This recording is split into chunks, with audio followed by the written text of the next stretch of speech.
You getting it twisted, getting all jelly, cause you think I'm with them, but you know you not ready. My truth got me up at 6 a.m. Tapping in the Zoom, cause my God is the REM. Straight up, he died for me. When I pull up, I know he got me. Don't play faves, we all his queens. When they say woman, they mean God. Hey, good people. Welcome to Determined Women of Destiny, the place where passion meets purpose, where amazing women doing amazing things come to show off everything that they do. You will be influenced and inspired, encouraged and empowered, along with a whole lot of motivation so that you can believe dreams really do come true. I'm your host, Yvonne, the Motivator Man.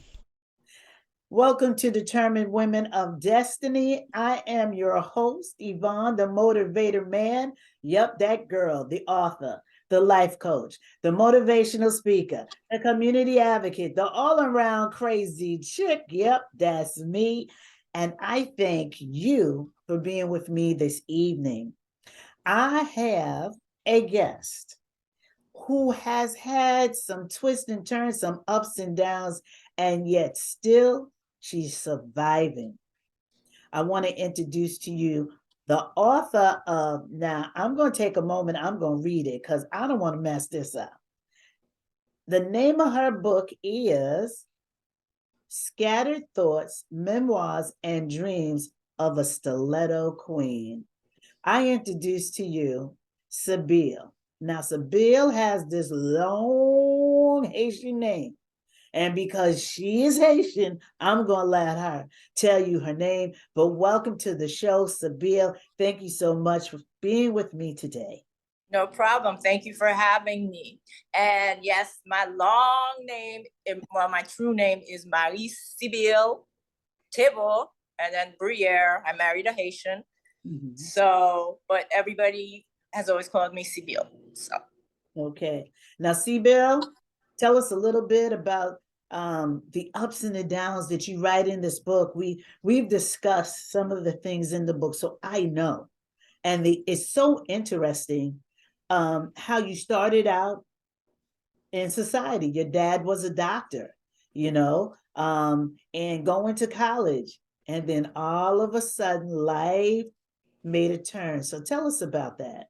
Yeah, I grew up in suburbia, only child of a doctor. Always went to Catholic school.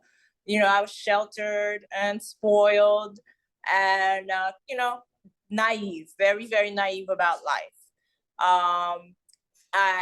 At one point, I went to a high school where I was the only Black in my class, predominantly white, and that really was an eye-opener to see how to deal with the majority of society at the time, the majority of the whites. And because of that, I think that led me to try and determine and find out who I really am, because when you're around a bunch of Beckys, you pick up on some things, and it comes out, and then other people of color, try to determine and tell you, oh, you're not Black enough, you're not this enough. So I got in line with a bunch of guys who were followers of the Ansar Allah students, and when I heard what they were talking about, it opened my eyes, because I never heard that Jesus or God could be Black. I never knew that. I never knew that we were the original people. I never knew any of this, that Black is beautiful.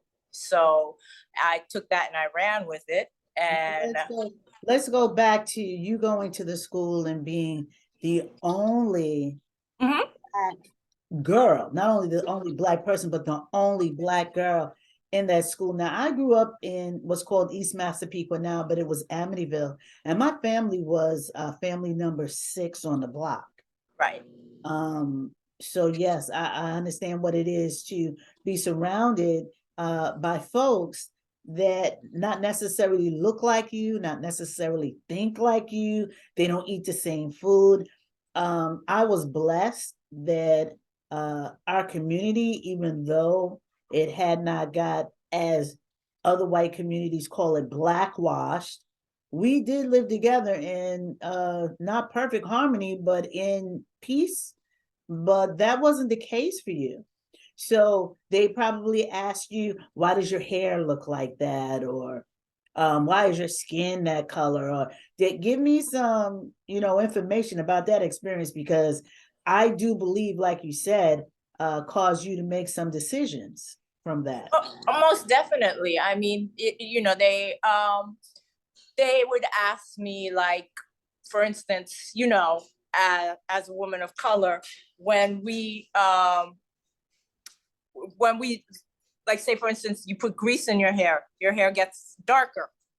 Mm-hmm. So they were like, "Oh, did you dye your hair?" And I was like, "No, I just greased my scalp. I greased my scalp," and they don't know what that is, of course, And what else? Like when I would wear pantyhose on in the winter because it's cold. Mm-hmm. And I would wear the ones that were my skin color, and they're like, "Are you wearing pantyhose or is that your skin?" Stuff like that. The worst, and I mentioned it in my book, the worst thing that happened was when we had to read To Kill a Mockingbird.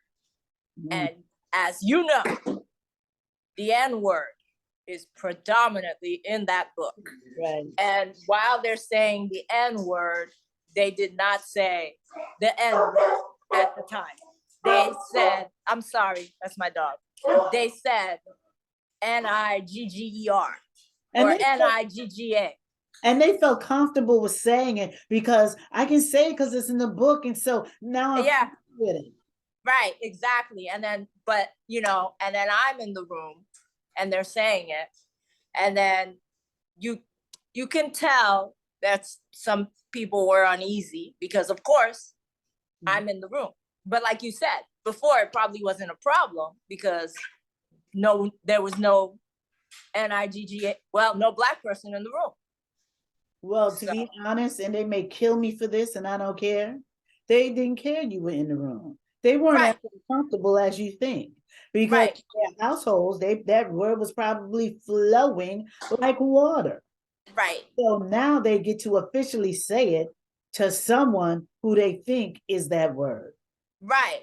Like they were officially able to say it and, and get away with it. And then, like I also say, my teacher did apologize, but that was not the point. And that, the point was it should have never been said. Like I said all the time, if that had happened now or even 10 years ago, you know what an uproar it would be, Like if I always say that if my kids had ever been in a position like that, I would definitely storm down the school and be like, no, something has to be said and done. There's no way. So then the question is, why didn't the teacher say in the beginning, there's a word in this book, we're not even going to say it. We're not even going to put the initial to it. We're going to skip over it because we understand the content of what is written and that word doesn't even have to flow. But exactly. He let it be said and then, I'm so sorry. I'm sorry. It's just, it's in the book and we're reading it. Right. It's a classic. Right. It's necessary. So how did that make you feel? As you're sitting there as a young girl in this class full of other white folks. And I can honestly say I have been thinking about that a lot lately. And it's like, with everything with the woke culture and everything going on and with social media. And, I feel like back then I felt like the only thing that they knew that I was Black and that I came from slaves. Do you understand? Like there was nothing else before that. Like, you know what I mean? That's how, and so I felt kind of like low, like I felt like I kind of, held my head down instead of holding my head up. Because you didn't know that Haiti has a rich culture. No, I didn't know. Has led to the Europeans having a rich culture along with the African culture. Right. I didn't know anything about the African culture. I didn't know anything about the Haitian culture at the time when I was, 15, 16. I didn't know about the revolution. I didn't learn about that until I went to college. I know it sounds unfortunate growing up in a Haitian household, but I think my parents probably, and I discussed this with my husband too. I was like, how come I didn't know? He's like, well, Haitians, when they come to the country, some of them, I'm not going to say all of them, I'm not going to label all of them, but some of them try to assimilate so much that they don't, like, they don't big up their kids the way they should, so I don't fault them for it, but I just wish I had knew, because only thing I always knew about Haiti was, Columbus passed by and landed there first before he went to America. Discovered. Okay, this is a good time to take a break because we know that was a lie. Of course.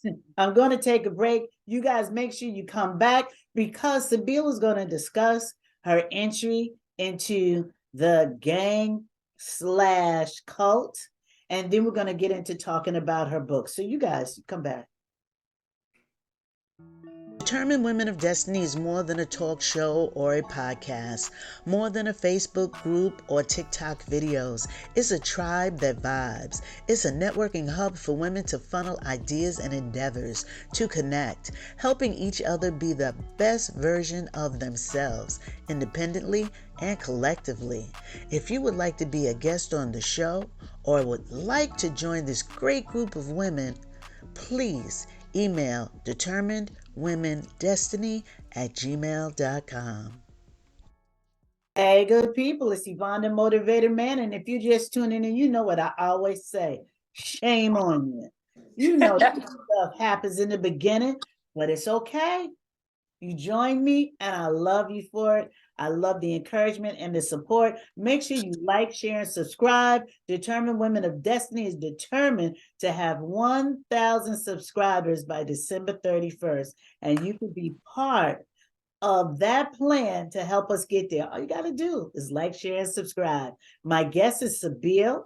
She is the author of this book. I'm going to read it again. Oh, she held it up for us. And look at that cover. That cover is hot. The Scattered Thoughts, Memoirs and Dreams of a Stiletto Queen. Now, before we went to break, she was discussing how growing up, in society, father a doctor, very prominent doctor, well-known doctor, Catholic school, only Black girl in the school, and how, she was treated in that school, and what led her to become part of the gang / cult. So Sybille, tell us, from going through, I'm not this white girl. I don't care what y'all said. I don't care what you say about how I talk, how I walk, how I live. I'm Black. Right. And you meet a group of folks. Tell us about the group. Basically, they were these young boys hanging out in Long Beach, and they were like in their teens, younger. Like I just turned 18, so they were probably like 15, 16. And then they started, giving me knowledge of self, and that set a light bulb off in my head. And I was like, wow, let me get into this a little bit more. And I got into it so much because at the time I became involved with one of those young guys, and he was like the group's leader, so to speak. And also, he was in a rap group, and but he was heavily involved with the Ansar Allah. So his dedication was, all the way, and I took it as a step further to, be in line with him, so I can continue to learn and expand my knowledge about what was going on. Religion was always a big thing for me. So I wanted to make sure I was on the straight and narrow. And I got involved with them. I mean, at first it was great. We were, hanging out, having parties, like, house party and everything. But then as deeper and deeper that we got in, well, that started to stop. No more parties, no more hanging out. Change the way you dress, change the way you do your hair, started studying more. All that, it was involved studying the Bible. Tell us about your hair and your dress, your garb. because when I was in high school, it was the 5% Nation of Islam that came in and just swept through Long Island, and then you had, what was they called? The person who gives you the information was your enlightener, and they would call the girls earths and the guys was gods. Right. It was his story and right. lady, because they lay. Everything, every word had a definition that was different than the definition that we knew. Right. So tell us the name of it again, and then how your hair and your dress had to change. The Ansar Allahs. Mm-hmm. They were in Bushwick, Brooklyn at the time. And I know they had something to do, like they didn't, like 5%ers were below them, because they said like the 5%ers took what they could and they didn't like believe in everything that they did. Okay. And the Ansars Allahs with the garb, with the kimar, with face covering. Like I said, that was a process for me because as you know, I don't know if you recall, I'm a very body conscious person when I dress. I like to show off what I've got. So I went from being... Let's stop here. Mm-hmm. Got a lot. The girl got a bad body. Okay. Just wanted to let you know, because I ain't one of these chicks. I'm not like, oh, well, she thinks she's cute. She is cute. This girl got a body and a half. Thank you. I used to work with her. I worked with you how long? Almost 4 years. Yep. I had that body every day. And she, like she said, she had no problem showing it off. But now you have to cover this wonderful body that you have. You're tall, you're slender, curves in the right place. And they want you to wrap your face, your beautiful face. They want you to wrap this body. So now you're walking around looking like a mummy. Yep. With a little leeway. Leeway. So how did that deal with your psyche, that you went from the only Black girl in the white school and your Black friends teased you? So now you're immersed into Blackism, but now you're covered and you're hidden. Yep. Well, that was because I can only, my spouse, my mate at the time could only see my true face, And then don't forget, I had to walk 2 steps behind him now with all that on, with the garb and everything. And I mean, for me, at first I was like, well, that means he loves me. He just wants me, nobody else to see me. That's what I thought. But it's a form of control, it definitely is.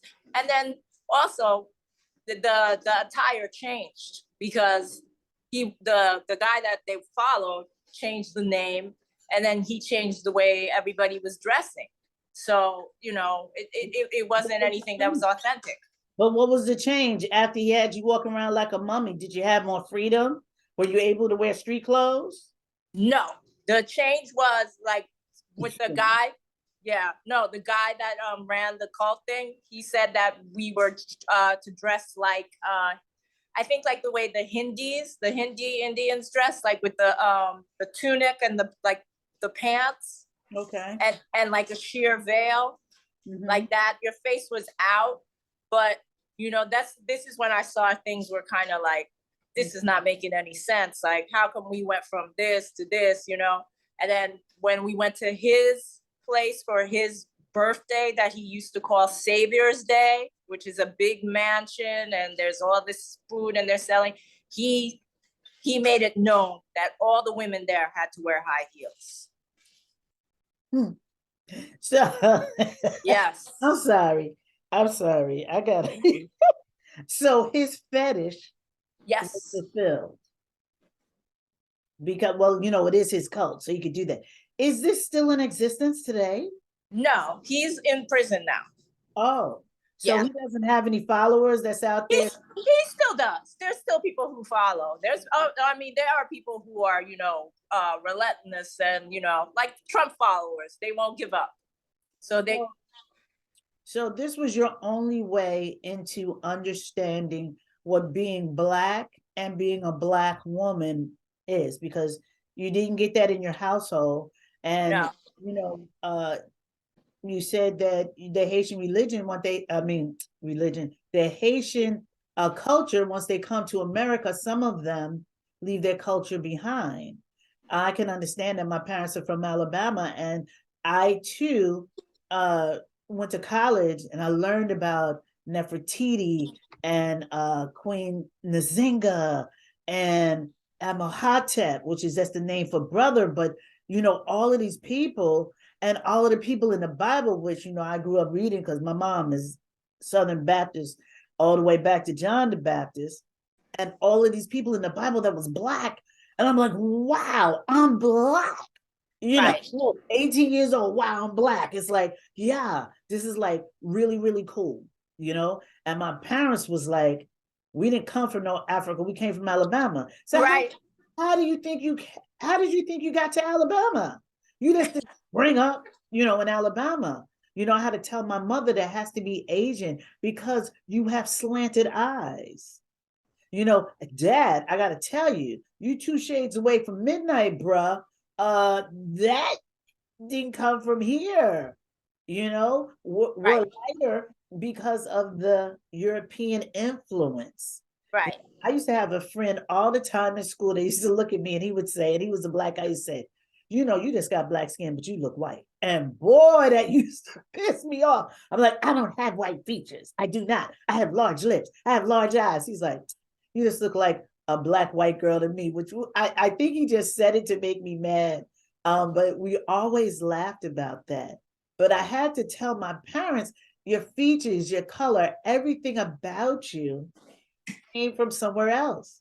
You just happened to come to Alabama, the coastline, you Geechees, So they never, ever, ever believed me. They just came from Alabama, and that's all they would take. I was like, listen, the Mesquite Indians, they settled in Georgiana, Alabama. You're from Georgiana, Alabama. You have to have some type of Indian in you. Didn't want to hear it. So every now and then my mother and I discuss it. She still won't take it. So it's just not only the Haitian population and the Haitian culture that has come from where they're from and just never look back. I think it's all of us. Right. As Black folks, because our history is so tainted and yes. so much of it is lost. Yes. And our children aren't immersed in it. No. Jewish children are immersed in their culture. Italian children are immersed in their culture. Greek children are immersed in their culture. But Black children aren't immersed in their culture. We only get a few days of African American history. And when school, it was Afro studies. And now it's African American history. Right. Like, okay, wow. Yeah, this is good. And they give you the same stuff over and over again. So now that you're with this guy, you're in this cult, things are changing, your mind is changing. Had you already married him at that time? We were considered married because he took my virginity. Okay. So that's we were considered like, espoused. So was it ever on paper or no? No, it was never on paper, which was later on, once I came back home, that was a big thing to deal with because I was the first one in my family to have a child out of wedlock. I was just going to say, how did your parents respond to this relationship? My mother was in over her head. Your mother was just torn apart because you had a child out of wedlock. This is the doctor's daughter. The doctor's daughter, yep. Right. And now she has a child out of wedlock. Right. What are we going to do? Right. I mean, when I came back home, that was like, because after I found out and I saw with my own eyes that it's not what it seems. It's not this golden road that they were making it out to be. And it's all about do as I say, don't do as I do. Mm-hmm. So, I mean, I had no other alternative but to beg and, plead that I could go back home because I was pregnant at the time. And there was no way I was going to live or that child was going to survive if I had stayed there. So that was, my mother went and brought me a wedding ring to wear. because she didn't want, because when people came over, so they could see that I ran off and did something foolish and got married and got pregnant instead of just getting pregnant. Right. Now, did he fight you when you left, like fight you for paternity, or to say that, you know, we are married, even though there's not paper and you just can't leave, you know, we're supposed to be together forever, you're in this, you can't get out? Oh yeah, he didn't want me to leave because he was fully vested. He really believed, regardless of all the inadequacies that were going on, regardless of the lack of food, regardless of the roaches crawling all over the place, regardless of the mice, regardless of the, you know, for instance, the guys, when the women had babies, they were considered unclean. With a male baby, you were considered unclean for 40 days. And before you could, you know, go into intimacy with your spouse or your mate again. With a girl, you were considered, I believe, 90 days because it's longer with a girl. And she had just had a girl baby. And he said he heard her with her spouse already, having intimacy. And despite that, he still wanted to stay, you know, despite the fact that they broke these rules, despite the fact that, you know, people were leaving left and right because they were noticing that this is not what it is. He wanted me to stay. He was like, no, you gotta stay, you gotta stay. I was like, no, I can't do this anymore. All right, so you're back home, you have the baby, you return back to school. Well, that was the determining factor. They said, listen, we'll take you back, but you have to go back to school. There's no way around this. We'll watch the baby, we'll take care of her, but you have to go back to school and you have to get student loans this time and financial aid because we're not paying for it anymore. We did it last time and it was a big mistake, you know, it just blew up in our face. You just wasted our money. So I went back to school. And at first when I started, I wasn't totally serious, but eventually I found my groove. And then once I found my groove, I worked my way up. I went from being like a B minus student to being on the dean's list. Okay. You know, and graduating because my mother was putting so much pressure on me to graduate because that was her I don't want to say determining factor, but it was her way of feeling something because that something should come out of all this mess, you know? So she pressured me. She's like, finish. When are you going to finish? When are you going to finish? You know, you're taking all this time. When are you going to finish? And I mean, I finally did finish. And I got my bachelor's in psychology and a minor in Africana studies. Okay. And at the time, I was involved with my husband-to-be, who was Haitian. So that made things even better. Let's take a break. When we come back, we'll discuss that. Okay. Determined Women of Destiny. You were talking about your frustration of, I have 2 degrees, but I'm still not making 6 figures. Not even making 50,000. Wow. Making less than 40. Yeah, that was very frustrating. So I spoke to somebody because I was trying to find my entrepreneurial skills because I always wanted to get into fashion, but it was something that was discouraged in my household. So when I met somebody in Stony Brook, because they had a small business center, and he was Haitian, and I told him everything I went through, and he said, put it down in writing. And I just started writing, and out came this, what I was dealing with trying to find work. And then came the story of what I went through with my boyfriend in the past, and what I went through going in an all-white high school, you know, what I went through growing up with my parents, you know, the stories and everything that I was told and what I was told the world would be and should be, and just giving me an opportunity to share my story and find myself, because I realized that maybe I'm not the only one that's been in this situation. And as we know now, the world has changed so much that you can just go on Instagram or TikTok, and next thing you know, you're famous and you've got a career, you know. So I mean, not everybody is meant to go to college, and that's okay. Right, because there's so many things out there to do. And it's funny you brought up TikTok and Instagram. I was watching a documentary and it was telling us that there's TikTok in Asia also. It's called something else. But their children only get to see it 40 minutes a day. And it is targeted towards science, technology, engineering, and math, STEM. So when you ask children in Asian countries under the age of 15, what do you want to be? They will say an astronaut.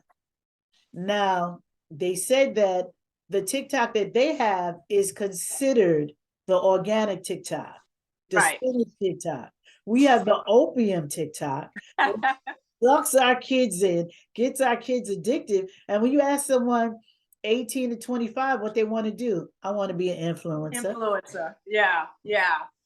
I met a young man in North Carolina, and when he told me he had made $50,000 that month, wow, just on Instagram and TikTok and YouTube, I was like, honey, we got to sit down and talk, baby, because there's something I ain't doing my show because I made $50,000 last month. But it sounds like your book was therapy for you. Yeah, it definitely was. I mean, you know, the situation with the cult, like that was what, my daughter's going to be 30. Yeah, that was like 30. Well, when I wrote the book, it was in 2017. That was like 23 years ago at the time. And I didn't think about it anymore. But when I started writing, it just all flowed, you know. And then the situation with my daughter, at the time, I was taking care of her son, her newborn son. He must have been like, what, 6, 7 months? And it was just flowing, everything that I was feeling and going through with her, you know? And then the frustration of working for the nonprofit, but the big cats are getting all these bonuses and stuff, you know? And what were we getting, Yvonne? $10 to 7-Eleven for Christmas? Well,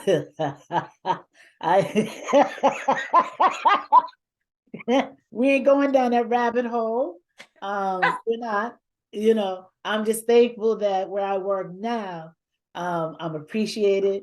I'm appreciated not only financially, I'm acknowledged all the time about the work I do.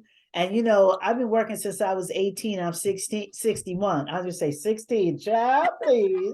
I'm the other side of 16. I'm 61. And it feels good. It feels good. You know what I'm saying? And you said you want to go into fashion, you know, but you were dissuaded. Yes. I wanted to go into theater. And because my family only knew, you know, work 20 years and retire. Right. What I wanted to do was so far-fetched to them. Right. I will tell you what I have definitely decided to do myself. My retirement plan is I'm going to live my dream, and I'm going back into acting. Right. My godson, who is an acclaimed actor, if you ever watch P-Valley, hey, Brandon, if you ever watch P-Valley, DJ Never Scared, Brandon Gilpin, I am proud to say that is my godson. I called him today with tears in my eyes. And I said, I'm going to live my dream. Yeah. Help me. And the first thing he said, I've been waiting for this call, God, mommy. I've been waiting for this call. So I have decided I'm going to live my dream. I'm going to go back on stage. And this time I'm going to do it big because I don't have to worry about boyfriends that want to marry me and not and then didn't even get married. Right. Or I now am a mother. I too was a single parent and ended up marrying her father.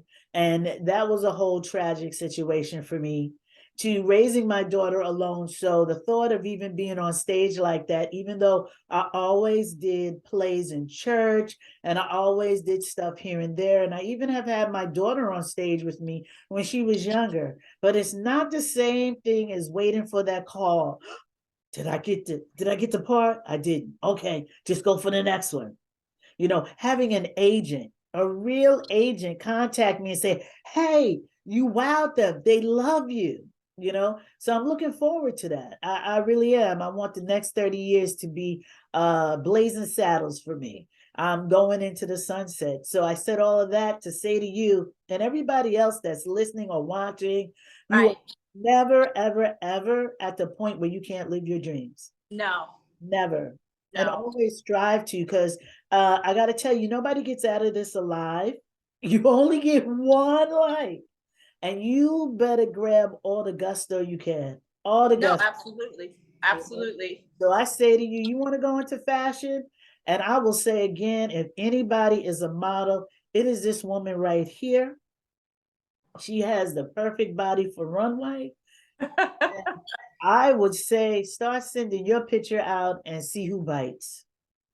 Thank you. Yeah. So tell us, how can we get this book so we can read all about your memoirs?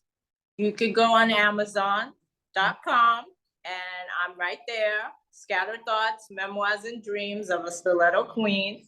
Okay. They have the hard copy, and then you can also do the is it Kindle now that they do? Yeah. I love books that are in front of me. I'm not doing no books that I could read, but you know, everybody to each their own. So I have both a hard copy and the Kindle version if you'd like. And there's pictures. Pictures are in color if you do it online. That's the one good thing I have to say. Oh, okay. So Yeah. we have pictures with, because you know they say Black folks don't read unless there's pictures. Now that's a lie, but it's always good to have pictures. So this way, you know, you can attach your thought with an actual vision. Right. So, you know, that is like really good, really good. Right. So for all of our aspiring writers, please give us some tips, because you know, my book is written, but it's not out there yet. It's just laziness. I got to put it out there. But give us some tips or some pointers, some encouragement, so that we can write our stories too. And you know, we can be heard. This is a way of being heard. You know, everybody's not going to stand in front of a mic like me. I don't have a problem telling my story. I'm a great storyteller, and that's what makes me a great speaker. But everybody, it doesn't do that. But you can still get your story out there. You know, just put your finger to that laptop and get it done. Yeah, definitely. I mean, it's just a matter of, you know, just feeling something so strongly and writing it, you know? I mean, everybody has a story to tell. Everybody's story is different. So don't be like, oh, you know, everybody's story is different. Just take the laptop and start, you know, typing and, you know, and then the juices start flowing. And then also the books can be used as other avenues, you know, to introduce you, to get your name out there, to, you know, direct you into the way that you want to go. Like, I know for me, I still want to do fashion, but at the same time, I also want to use the book to start a platform that focuses on encouraging young people to do other things besides college. Because, you know, I was talking to my younger daughter and she told me that, you know, when she was getting ready to graduate, it's kind of looked down at school, trade schools or vocational schools. It's looked down at. And as you know, people who do those things are making very, very, very good livings. They're doing electricians. Electricians, carpenters, barbers, bus drivers, hairstylists. Yes. Okay. Nail technicians. Yes. You know, I remember doing fashion. We got to Fashion Week in New York for 5 years. I would get up, I'd get on that train. First call was 5:30. I was finished by 8:30. And 6 weeks later, there was a $350 check in the mail. So imagine doing 6 or 7 shows like that. Right. Through that whole time. Right. So I made in 2 or 3 weeks more than I made in 2 or 3 months. You see? And I didn't do it full time. Can you imagine who does this full time? Who's always on the fashion set, doing makeup, doing hair, doing nails. Honey, please. I mean, I'm not dissuading anyone from going to college. I went to college. It was a great experience. I think college is more so for you to find yourself than for you to find a degree. Yes, I totally agree with you. I don't think college is about finding the job. I think it's really to find yourself, like you said. But, you know, I'm not totally against it either, because I'll be the first one to tell you, listen, if you love medicine, you love healing, be a doctor, be a nurse, you got to go to college. Right. If you love the law, if you love passion, you love defending people, you got to go to the law school. You know, I am not against that. But there are so many other avenues nowadays, you know. There's nothing wrong with being an electrician. There is nothing wrong with being a bus. You know, those jobs were things that I was taught to look down at. Right. Because they did not have a degree. Right. They didn't have a degree. They didn't have status. They couldn't. It didn't have status. It didn't have a degree. Mm-hmm. But what's the point of having a degree if you can't even function? You can't make a living. Right? I mean, if you don't know, this is what I'll say. If you don't know what you want to do, I would definitely say don't go to college. Right. If you don't know that you love, because as they always say, if you do what you love, you never work a day in your life.